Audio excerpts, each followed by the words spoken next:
hidup kita ini mesti berbuah. Dan tidak hanya sekedar berbuah, harus membuahkan atau harus berbuah, dan buahnya harus manis. Buahnya harus sesuai dengan apa yang dikehendaki oleh Tuhan.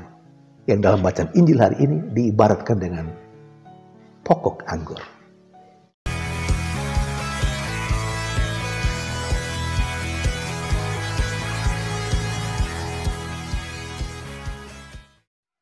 Berjumpa lagi dalam permenungan kita, edisi Rabu 10 Mei 2023, pekan kelima Paskah. Bacaan-bacaan liturgi hari ini, bacaan yang pertama dari Kisah Para Rasul, bab 15 ayat 1-6, dan bacaan Injil dari Injil Yohanes, bab 15 ayat 1-8.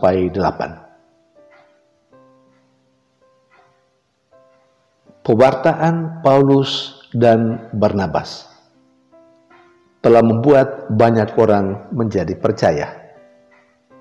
Itulah yang dikatakan dalam bacaan pertama hari ini. Dan lebih menarik lagi, dari sekian banyak orang yang percaya itu adalah orang-orang Yahudi. Nah, sebagai orang Yahudi, kita semua tahu, familiar untuk kita, bahwa orang-orang Yahudi sangat melekat pada adat istiadat mereka, pada Taurat Musa. Maka sekalipun mereka sudah menjadi percaya kepada Kristus, kepada Yesus, tetapi adat kebiasaan yang sudah sekian lama mereka hayati berurat dan berakar, atau katakanlah darah daging mereka sulit untuk mereka lepaskan. Bahkan mereka menuntut supaya yang lain yang bukan Yahudi, yang menjadi percaya kepada Kristus, harus juga mengikuti adat istiadat mereka. Sekali lagi, ini juga yang diceritakan dalam bacaan pertama hari ini. Apa adat istiadat yang melekat dalam diri orang-orang Yahudi yang sudah menjadi percaya, yang mereka bawa, dan bahkan yang mereka katakan kepada orang-orang lain yang menjadi percaya kepada Kristus, seperti yang didengarkan oleh Paulus dan Barnabas dalam bacaan pertama hari ini. Mereka mengatakan orang baru diselamatkan kalau mereka harus disunat. Dan ini tentu bertentangan dengan apa yang diyakini dan diwartakan oleh Paulus dan Barnabas. Bacaan pertama juga mengatakan Paulus dan Barnabas melawan pernyataan orang-orang Yahudi yang mengatakan bahwa orang-orang non-Yahudi yang menjadi percaya, mereka baru diselamatkan kalau disunatkan. Ini menjadi persoalan dalam karya pewartaan Paulus dan Barnabas. Sesungguhnya Paulus dan Barnabas sudah mempunyai sikap, sekali lagi seperti yang dikatakan dalam bacaan pertama. Tetapi mereka tahu bahwa ada kelompok lain tempat mereka mengadu, tempat mereka bercerita tentang kesulitan dan penderitaan yang mereka hadapi dalam karya pewartaan, yakni para rasul dan para penatua yang berada di Yerusalem. Karena itu, atas persoalan ini, Paulus dan Barnabas dan bersama dengan beberapa orang yang percaya, mereka ke Yerusalem untuk menyampaikan masalah yang mereka jumpai dalam karya pewartaan mereka, terutama soal sunat. Saudari dan saudara yang terkasih, apa hal penting yang patut kita garis bawahi dan kita renungkan dari cerita bacaan pertama hari ini? Yang pertama, soal hierarki dalam kehidupan beriman dalam kehidupan menggereja yang sudah sejak awal ada di dalam komunitas orang-orang yang percaya kepada Kristus. Walaupun boleh kita katakan secara terstruktur, teratur rapi, itu memang belum ada, belum punya. Tetapi dari sikap Paulus dan Barnabas yang setelah mendapat kesulitan dalam karya pewartaannya, mereka tahu bahwa ada kelompok para rasul yang dalam tanda petik dianggap sebagai kelompok yang punya otoritas, di mana mereka mengadu, mereka mengeluh, mereka bercerita tentang semua persoalan karya pewartaan mereka. Ini hal penting, poin pertama.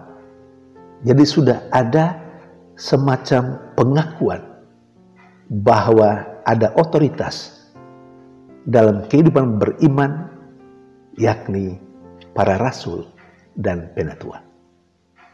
Sekali lagi, karena itu Paulus dan Barnabas menghadap para rasul dan penatua di Yerusalem untuk menyampaikan persoalan yang mereka hadapi tentang sunat. Ini yang kemudian menjadi cikal bakal hierarki dalam kehidupan menggereja dalam gereja Katolik. Maka saudari dan saudara terkasih, pesannya jelas untuk kita. Dalam kehidupan menggereja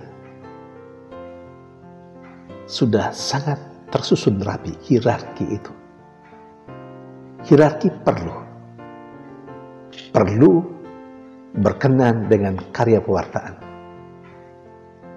Hierarki jangan pertama-tama dianggap sebagai hal yang kaku, hal yang tidak perlu. Sebuah kehidupan atau komunitas imani yang besar mesti ada hierarki.